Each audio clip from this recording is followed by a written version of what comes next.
السلام علیکم ورحمۃ اللہ وبرکاتہ۔ اس وقت چند ضروری باتیں آپ حضرات کے گوش گزار کرنی ہے۔ جیسا کہ آپ کو معلوم ہے کہ ذی الحجہ کا مہینہ چل رہا ہے۔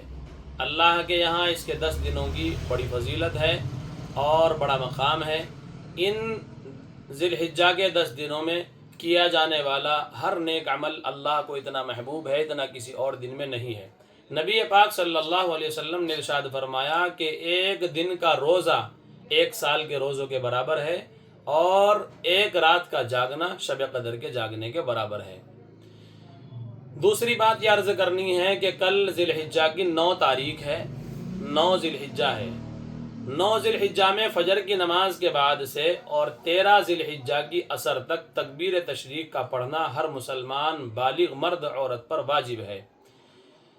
یہ تکبیر کل 9 ذی الحجہ کی فجر کے بعد سے شروع ہو کر 13 ذی الحجہ کی عصر تک، یعنی کل بدھ ہے، بدھ کی صبح فجر سے لے کر کے اتوار کی عصر تک یہ تکبیر پڑھی جائے گی۔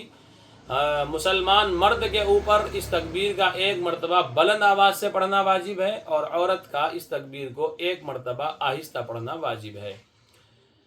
یہ 2 باتیں آپ کے گوش گزار کرنی ہے۔ دوسری بات یہ ہے کہ 9 ذی الحجہ یوم عرفہ کہلاتا ہے، یعنی کہ 9 ذی الحجہ کو یوم عرفہ کہتے ہیں، عرفہ کا دن۔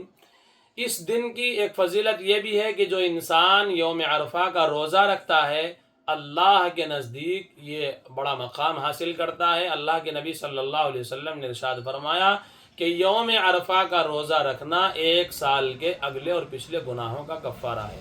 اللہ تعالیٰ ان ایام کی ہم سب کو قدردانی کی توفیق نصیب فرمائے۔ وآخر دعوانا الحمدللہ رب العالمین۔